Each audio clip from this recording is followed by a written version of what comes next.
edging ever closer now to the start of the 2019 Rugby World Cup. Of course, the showpiece in Japan taking place this year in September. Coach Rassie Erasmus has officially announced his squad, his soldiers, who are going to be traveling to Japan on Friday, obviously, to get the crown back to South Africa. Yeah, and we're also going to be touching on some Formula One action as we're resuming the F1 season in Belgium on Sunday rather. So South Africa in the World Cup. Yes. Unbeaten this year? Yeah. We are unbeaten, so we're riding on that form of momentum. We won the Rugby Championship. So we're just on a high at the moment. We're looking obviously to carry that through to the World Cup, even though we do have a tough match against New Zealand. The world champions themselves. First game. So we'll see how that goes. But looking at the Rugby Championship, we can see that they are not so far away from us in terms of performance because we drew away. In fact, we drew at their home ground. So it's gonna be a tight match. I don't want to call it right now. I'm not gonna. Too early? It's too early for me. We still have a warm-up game against Japan before we start. We still have a warm-up game, like you said, against Japan. Not really expecting much there. It's just to get the combination going, communication going, fixing those little bugs here and there. Are you happy with the squad? Look, no complaints? I'm happy. I've got no complaints whatsoever. In fact, looking through the squad with a fine-tooth comb, I've got no complaints. I'm major happy. complaints. So we obviously have 3 players who have played we're going to be featuring in their 3rd World Cup. Yes. And a further 12 of them who are going to be playing in their 2nd World Cup. So a spine of experience there, very important. Like with any successful squad, you always find that there's experience, and I think it's a perfect mix between debutants and that spine of experience that will carry us through to the World Cup and hopefully bring the cup back home. Come on, bring Webb Ellis back home, guys. Yeah, he belongs here. Right, of course. So first game against New Zealand and further game against Namibia, Italy and Canada. In our Pool B matches. Of course, we're going to move on to the Formula One now. So the F1 season is back in full swing. We've had 12 races. Lewis Hamilton winning 8. Like, seriously, guys, where's the competition?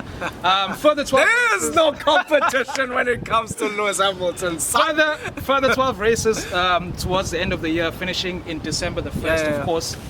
So the question is, are we going to see a fight from Ferrari and Red Bull? Or are we still going to be having the same old Mercedes Lewis Hamilton nonsense? Look, it's going to be shut up, bro. Look, on a serious note, it's going to be the same old. I don't want to lie to you. Maybe the one peak of interest is watching Red Bull with Albon, the lighty that they've just brought in after axing Pierre Gasly. So we will see how competitive that environment is within the Red Bull setup, and we'll see if that will spill over to the overall standings. What about Ferrari? What about Ferrari? Sebastian Vettel? What about Come Ferrari? on! Look, Ferrari are not where they should be.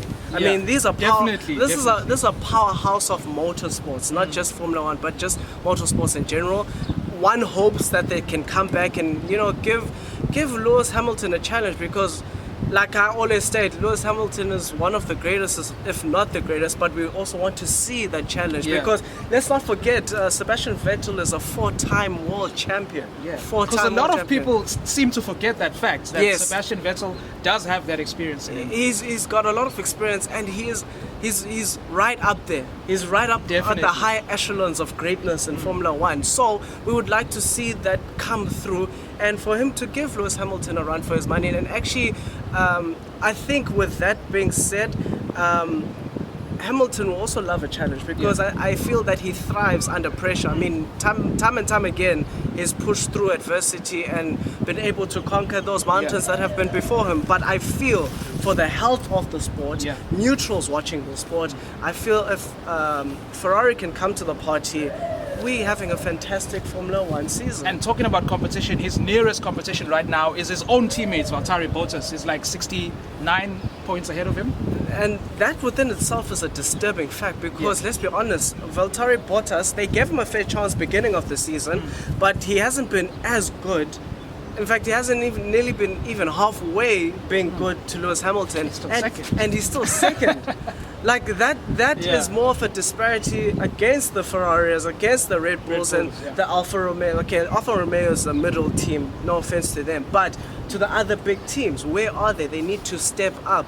But like I said, going back to the prediction, it's going to be more of the same. More of the same. And hopefully Lewis Hamilton is going to get crowned 6-time F1 champion. So a 9th victory for Hamilton on Sunday for you? Standard. Podium. Standard.